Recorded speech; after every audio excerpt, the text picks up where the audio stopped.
Eh bien, bonjour à toutes, bonjour à tous et merci de votre présence pour ce webinaire de présentation de notre plateforme Yes. Donc, je suis heureuse de vous accueillir en présence de Corinne Escal, qui est co-directrice de Yes avec Cyril Dogling, et Camille Granata, l'une des auteurs de ce très beau projet. Alors, pour commencer et pour laisser un peu de temps aux participants de se connecter, je vais vous donner quelques informations pratiques.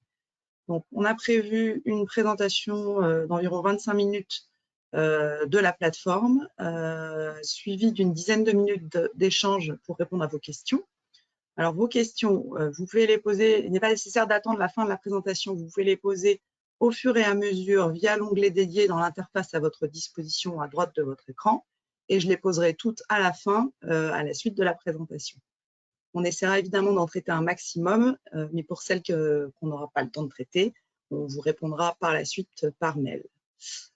Si jamais vous avez des problèmes techniques, ce qui peut arriver parfois, des problèmes notamment d'audio, n'hésitez pas à nous le dire via l'onglet questions toujours, hein, et mes collègues qui sont en backup vous répondront pendant la présentation.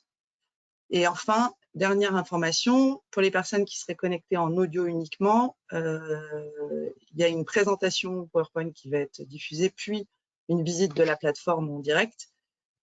Si néanmoins vous n'avez pas la possibilité de la voir, vous recevrez dans les prochains jours le replay en vidéo, et donc vous pourrez avoir accès à toutes les informations. Voilà pour cette petite introduction. Je vais laisser la parole à Corinne et Camille, et je vous souhaite à tous un très bon webinaire. Merci Marie.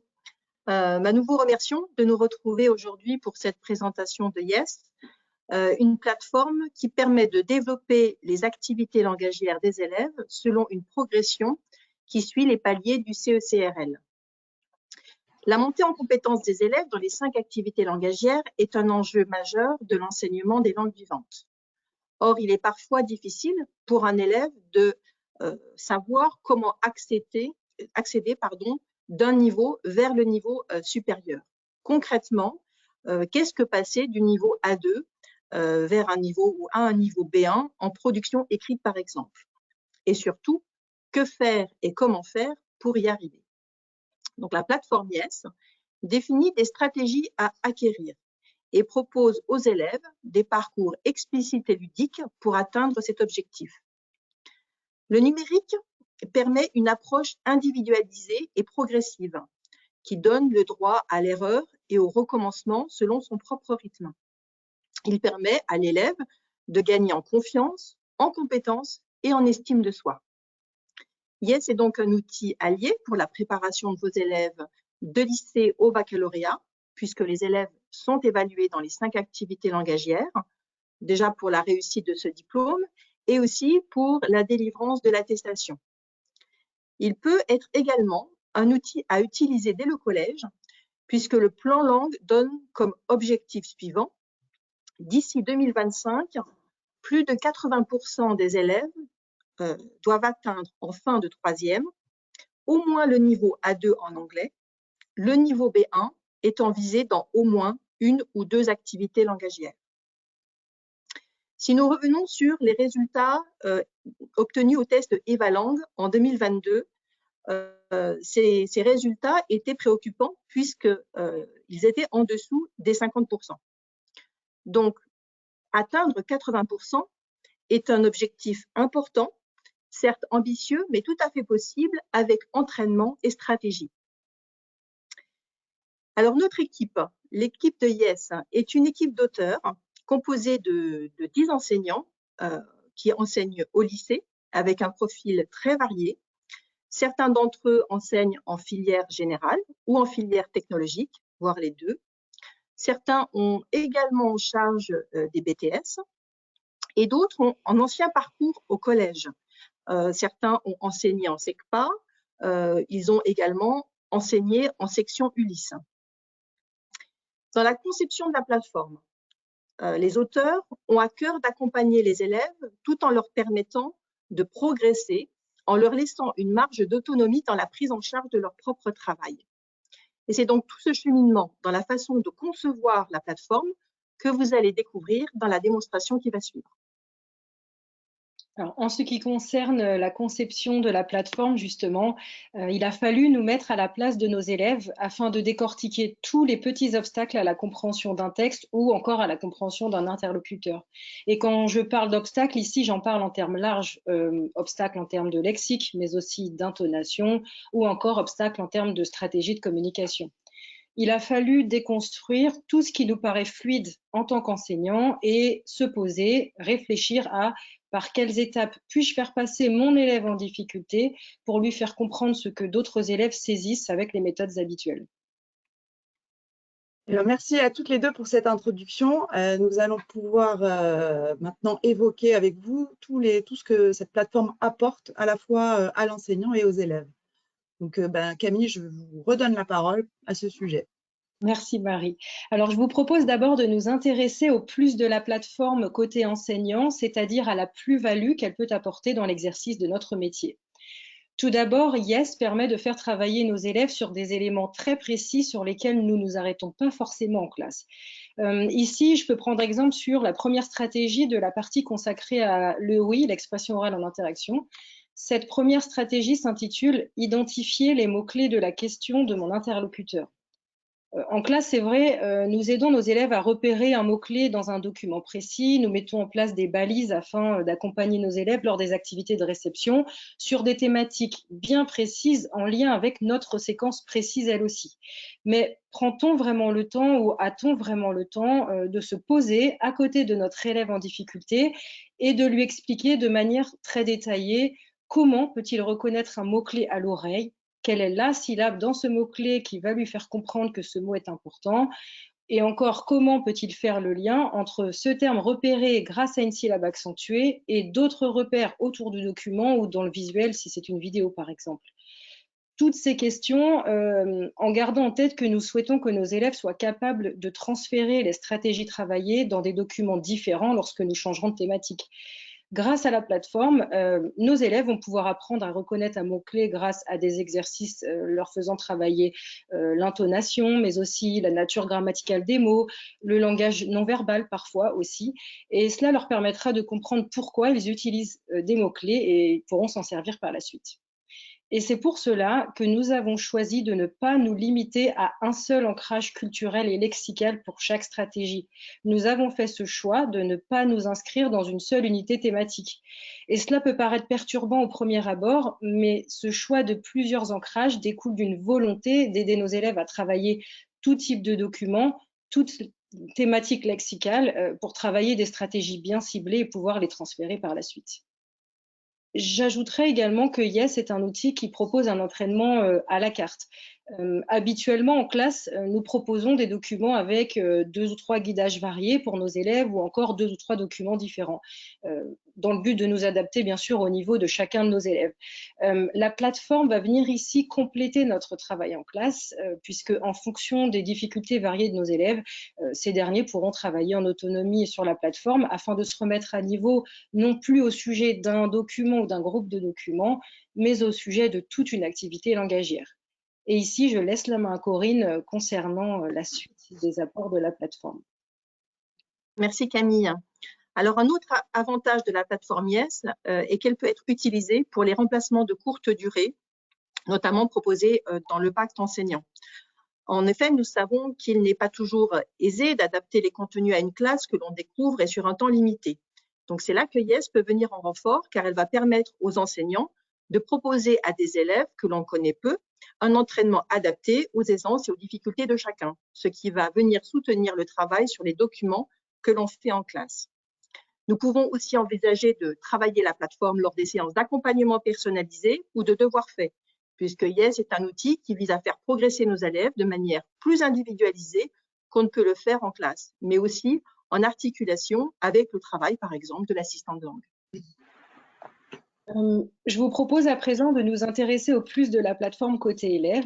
D'abord, elle permet à nos élèves de se confronter à une variété de types de documents dans l'objectif qu'ils puissent appréhender tous les types de documents et donc toutes les situations de communication. Nos élèves pourront également s'entraîner à leur rythme car les exercices proposés ne sont pas chronométrés. Par rapport à une heure de cours où le temps est compté, si je puis dire, tous nos élèves, et qui plus est nos élèves à besoins particuliers, pourront prendre le temps qu'il faut pour compléter les activités. Nos élèves pourront également suivre leur progression grâce à un système de badge affiché à l'écran comme vous pouvez le voir également. Et en fonction du nombre de stratégies travaillées en compréhension écrite, par exemple, la jauge de cet élève va augmenter, ce qui l'encourage à poursuivre et le motive pour compléter les activités suivantes. Un autre point important côté élève est que la plateforme l'invite à poursuivre son travail au-delà, à l'extérieur de la plateforme, puisqu'il lui sera possible de télécharger des fiches mémo afin de garder une trace de son travail et il pourra s'en servir comme support tout au long de l'année scolaire, même pour son travail en classe. Maintenant que je vous ai dit tout cela, deux questions concrètes se posent, à savoir comment puis-je articuler mes cours avec la plateforme au quotidien et comment amener mes élèves à utiliser la plateforme. Je dirais que comme tout nouvel outil numérique que nous utilisons avec nos élèves, il est préférable d'introduire Yes en classe afin de les encourager à l'utiliser, mais aussi pour découvrir ensemble les diverses fonctionnalités de la plateforme. Son avantage est qu'elle permet donc une prise en main que je qualifierais d'hybride, puisque différents scénarios sont envisageables de notre part en tant qu'enseignant. Je peux l'utiliser en préalable à l'étude d'un document. Nous pouvons inviter les élèves à travailler une stratégie en amont afin de faciliter l'entrée dans le document qui sera abordé en classe. Et là, je vais demander à Pauline voilà, de vous montrer, merci Pauline, ce texte. Donc, il est issu du manuel Shine Bright Seconde. Si je planifie cette activité de compréhension écrite en classe avec mes élèves, en anticipation, à la maison, je peux leur demander de travailler la stratégie 4 de la partie compréhension écrite. Je déduis certains mots inconnus en fonction du contexte, et en particulier l'activité 3 que vous pouvez voir, qui s'intitule « S'appuyer sur les champs lexicaux », puisque dans le texte, les élèves devront être capables d'appréhender le champ lexical du stress, de la peur, de l'anxiété. Nous pouvons aussi envisager qu'une stratégie soit abordée de manière simplement ponctuelle au sein d'un cours. Par exemple, lorsque mon projet final cible une activité langagière dominante et que je souhaite que mes élèves puissent se situer, savoir où ils en sont par rapport à la compétence que je vais attendre d'eux. Donc, je peux les inviter à utiliser la plateforme pour qu'ils se fixent des objectifs et qu'ils puissent réussir le projet final qui sera proposé. De manière plus individualisée, la plateforme peut être utile lorsque je détecte des difficultés ciblées chez un élève et cette détection peut se faire lors de phases d'entraînement en classe ou suite à une évaluation et va donc m'amener à diriger un élève vers telle ou telle partie de la plateforme. Et enfin, on peut imaginer qu'un élève soit capable de cibler seul ses propres difficultés et peut se diriger seul en autonomie vers la plateforme et travailler une activité langagière bien particulière, une dans laquelle il se sent moins à l'aise. Et cet élève qui utilise la plateforme en autonomie en dehors de la classe pourra communiquer sa progression à son enseignant. Merci Camille. Alors, nous allons maintenant vous emmener sur la plateforme. Donc, je passe la main à Pauline qui va nous faire visiter pendant qu'on vous en parle. On va vous faire découvrir l'organisation de cette plateforme tout d'abord et, pardon, parce que je fais deux choses en même temps, et vous montrer différents types d'activités en EOI et en CE. Alors, pour commencer, Corinne, est-ce que vous pouvez nous décrire comment les contenus de la plateforme sont organisés? Oui, bien sûr, Marie.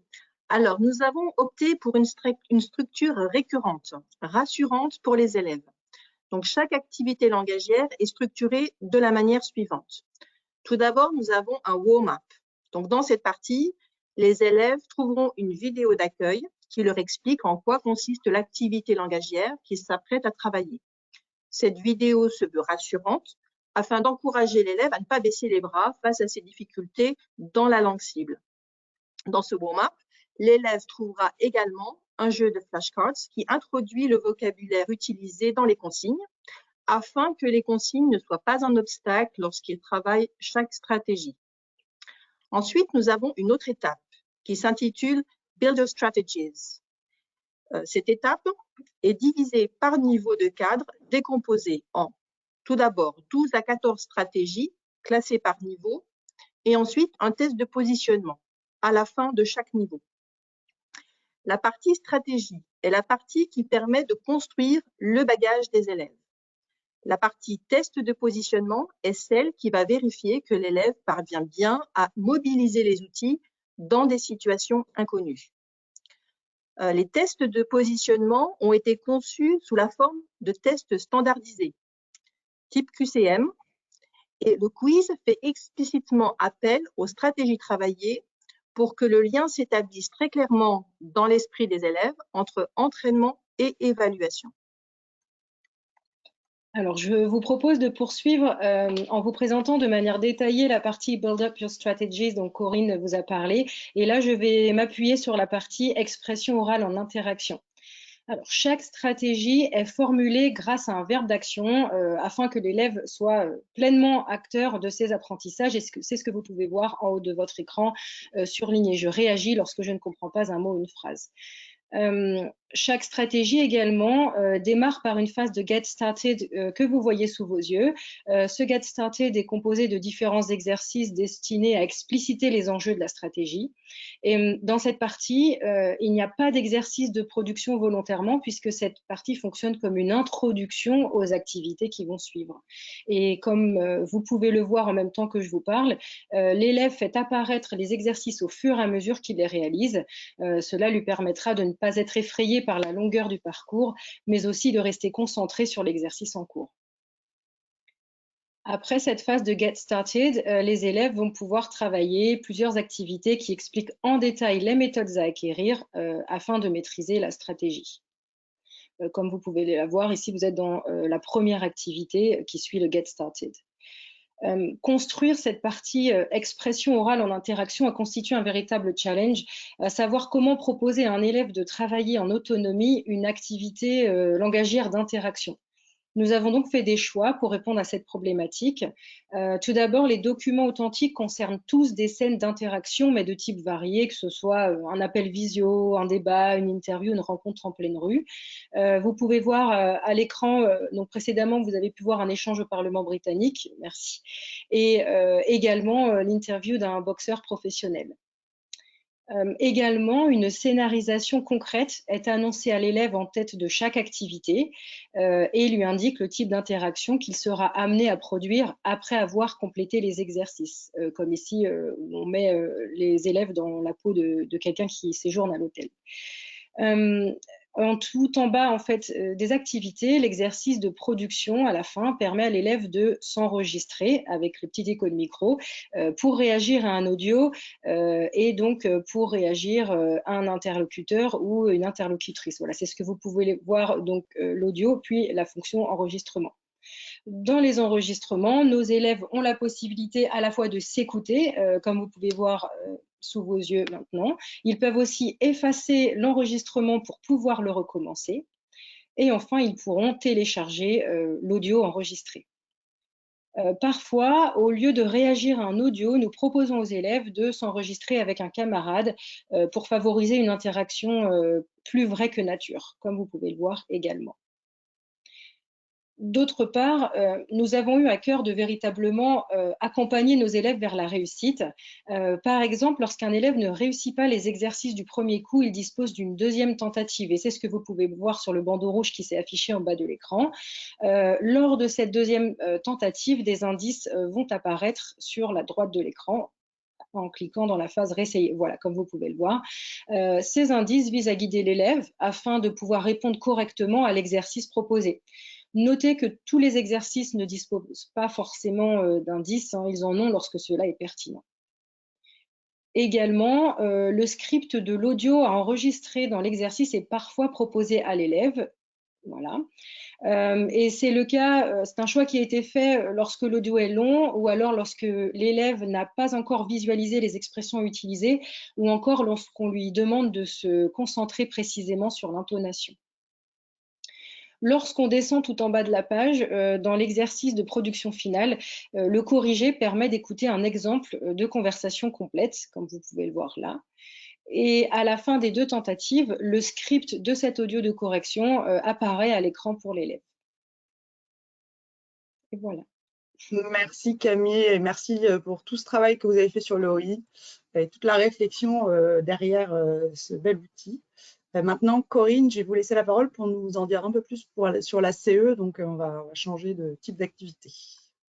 Merci Marie. Oui, sur la compréhension écrite. Donc, il peut sembler une activité langagière plus classique à travailler avec une plateforme numérique, puisque c'est une activité de réception. Et en effet, une plateforme numérique permet aisément de vérifier la compréhension des élèves. Or, tout notre travail a consisté à dépasser cette fonctionnalité attendue de vérification de la compréhension pour en faire un véritable outil d'entraînement, c'est-à-dire un outil qui permet de faire acquérir par les élèves des stratégies transférables qui leur permettront de comprendre des textes inconnus dans n'importe quelle situation. Alors, si je prends par exemple la stratégie « Je m'appuie sur des éléments du texte pour déduire le sens des mots inconnus ». Donc, c'est une stratégie de niveau A2 qui peut aussi bien être travaillée en début de lycée qu'en cycle 4 au collège pour donner confiance aux élèves, notamment aux élèves qui se laissent déconcerter par le vocabulaire inconnu en situation de compréhension de l'écrit. Donc, de manière méthodique, les activités de la plateforme amènent les élèves à verbaliser le cheminement cognitif qui leur a permis d'inférer le sens des mots inconnus. Ces étayages progressifs les amènent à réaliser, par exemple, qu'un mot n'est jamais seul, mais vit dans un réseau. La présence, par exemple, de synonymes, d'antonymes ou de champs lexicaux peut être une aide pour comprendre un mot inconnu. Ce n'est bien sûr pas la seule stratégie traitée, mais c'est la compilation de toutes ces stratégies qui permettra aux élèves de se constituer un bagage d'outils mobilisables en situation non connue. Un autre point important à souligner est le fait que les textes choisis, tous authentiques, ne sont pas spécialisés en termes lexicaux pour répondre à une compréhension standard telle qu'elle est évaluée dans les tests de positionnement. Les activités permettent en parallèle de travailler sur l'enrichissement du lexique, indispensable à la compréhension de l'écrit. Les consignes sont en anglais. Alors pourquoi ce choix? C'est un choix assumé pour que les élèves apprennent également le lexique des consignes numériques, qui sont spécifiques et peuvent être utilisés lors de tests de positionnement, comme par exemple le test EVALangue. Merci Camille et Corinne. Et je reprends la main là pour clore la présentation en vous présentant avec Pauline rapidement le tableau de bord côté enseignant, afin que vous voyez un petit peu tous les outils qui sont à votre disposition. Alors, le premier outil qu'on a déjà un tout petit peu montré tout à l'heure, mais qu'on voulait vous remontrer, c'est le fameux suivi des élèves. Donc, côté enseignant, vous avez accès à tout ce que vos élèves ont fait.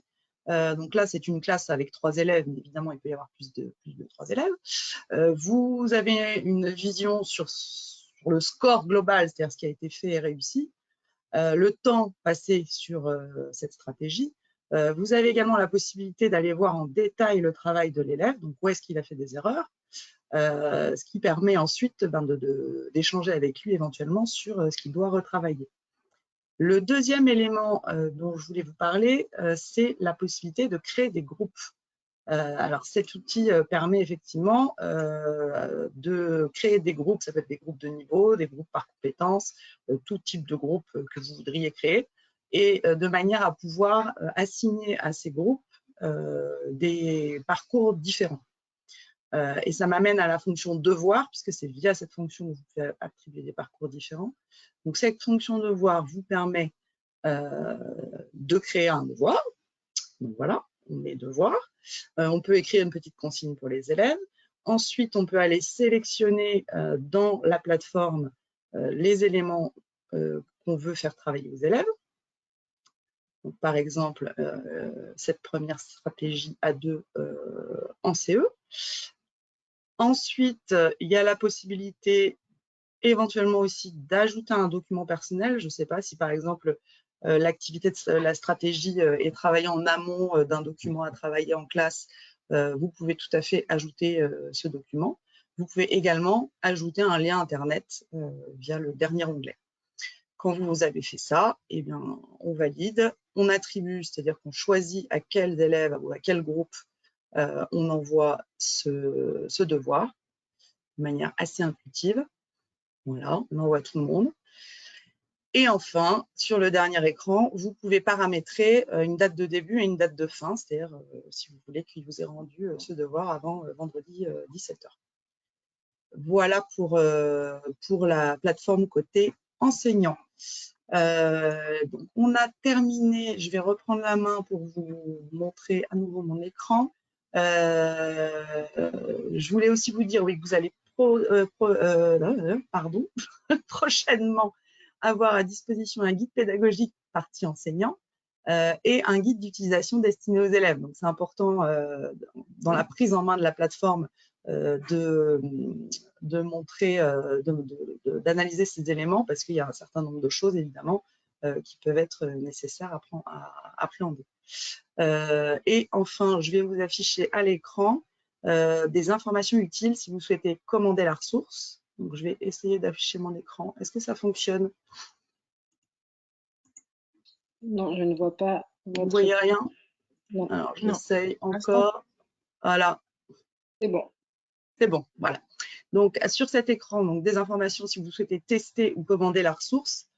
Et je passerai également à la slide d'après ensuite avec les contacts à privilégier pour des questions techniques ou pédagogiques. Sachez que vous pouvez également télécharger ces deux dernières slides via l'onglet dédié que je ne me souviens plus de son nom, mais normalement, vous avez un onglet dédié avec des documents partagés sur la droite qui vous permet de télécharger ces informations. Voilà. Et bien maintenant, je vous propose qu'on passe à vos questions. Donc, je vais aller voir ces questions. Alors,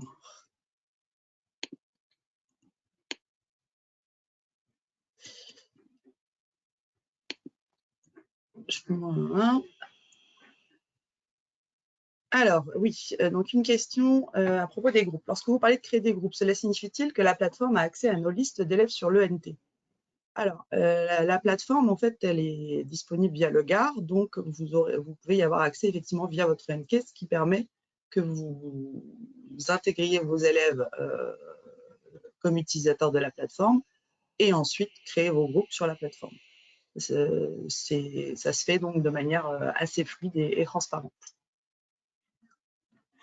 Ensuite, alors, oui, j'ai une question concernant les productions en EOI. On en a un petit peu parlé tout à l'heure, mais je pense que c'est pas mal d'y revenir parce qu'effectivement, ça a été une grosse question pour nous, comment produire en interaction sur une plateforme numérique.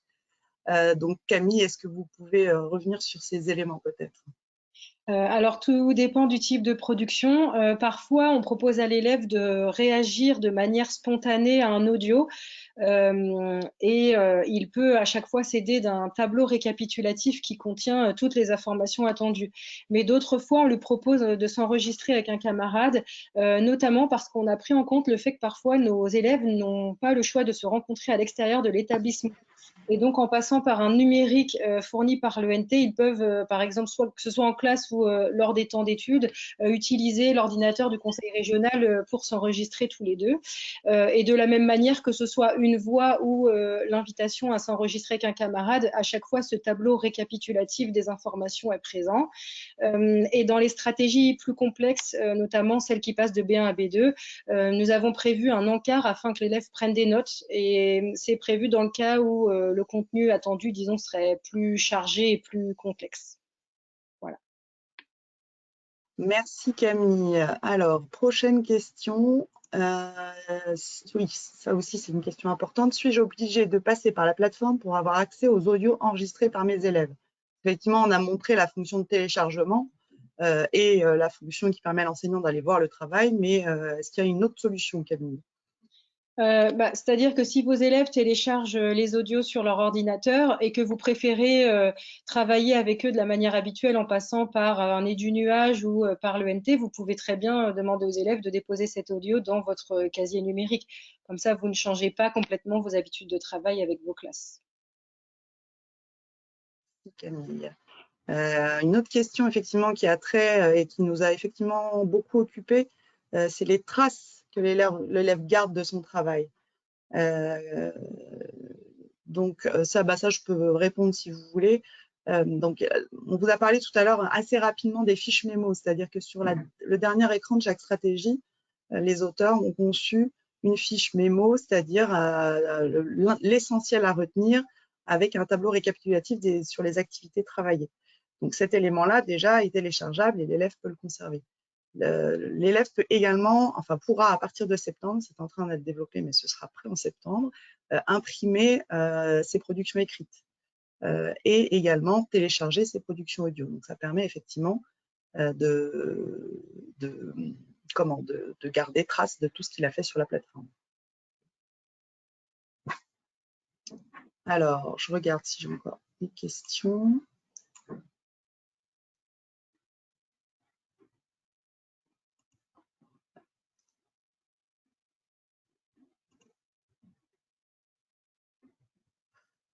Eh bien, écoutez, je pense que on est bon. Attendez,